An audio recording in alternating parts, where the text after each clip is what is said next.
Mga alagang itinuturing na anak. Bago ko simulan ang aking kwento, nais ko muna kayong ipakilala sa ilan sa aking mga pinakamamahal na alaga na itinuring naming mga anak o kapamilya sa buhay. Mula sa kaliwa, kung nakaharap sila sa inyong harapan, ito si Mangi, ang maputing aso sa unahan. Isa siya sa mga anak ni Kikay. Ito naman si Tengu, isang espesyal na aso. Inanganak siyang walang dalawang taas sa harapan, ngunit hindi iyon naging hadlang upang mabuhay ng masaya. Sa kabila ng kanyang kapansanan, ipinakita niya sa amin ang tunay na kahulugan ng katatagan, tapang at pagmamahal. Ito si Kikay, ang mapagmahal na ina ni Mangi, Tengu at Purog. Ito si Burog, isa rin sa mga anak ni Kikay. Siya ang pinakahuling na paalam sa akin kanina madaling araw. Masakit mang tanggapin habang buhay siyang mananatili sa aming mga puso at halaala. Ito si Ener, ang pinakamalaki at pinakamatanda sa 5 asong makakasama sa larawang ito. At ang nasa kulungan ay si Gluta. Kuha ang larawang ito noong siya ay nasa veterinary clinic.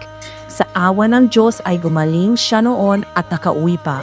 Si Gluta ang ina ni Ener. Kalaunan ay pumanaw na rin siya, ngunit kailanman ay hindi siya mawawala sa aming puso. Hindi lang sila ang naging mga alaga ko, marami na rin nauna sa kanila na naging bahagi ng aming pamilya. Isa-isa na rin silang namayapa, ngunit bawat isa ay nag-iwan ng mga alaala na hindi ko malilimutan. Sa loob ng aming tahanan may mga alagang hayop na, bagamat hindi tao, ay itinuturing naming ganap na bahagi ng pamilya. Sila ang nagbibigay sa amin ng saya, sigla at kung minsan ay kaunting gulo sa araw-araw. Pero masaya. May mga pagkakataon na sila ay makulit at nagiging sanhi ng kalat o kalokohan sa loob ng bahay. Ngunit para sa amin, hindi sila basta mga aso lamang. Sila ay mga anak na itinakatiwala sa amin upang mahalin at alagaan. Tulad ng isang tunay na magulang, napapagalitan din namin sila paminsan-minsan. Ngunit hindi sila nagtatanim ng sama ng loob. Sa halip, patuloy silang lumalapit, kumakawag ang tuntot at ipinapakita ang pagmamahal na walang hinihinging kapalit.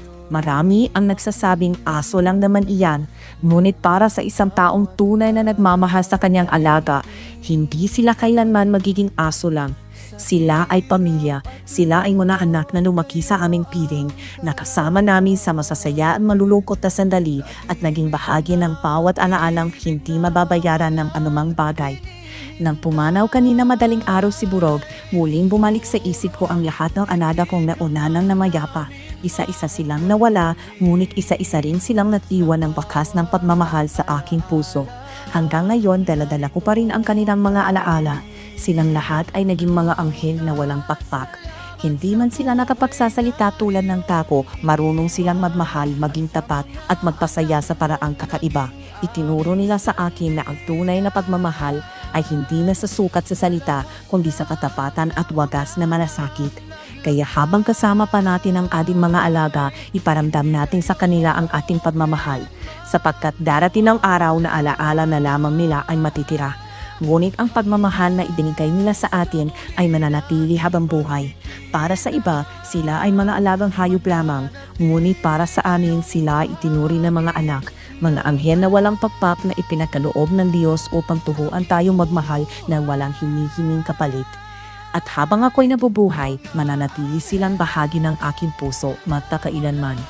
Ikaw, ano sa tingin mo ang pinakamalaking na ituturo ng mga alaga sa atin bilang tao?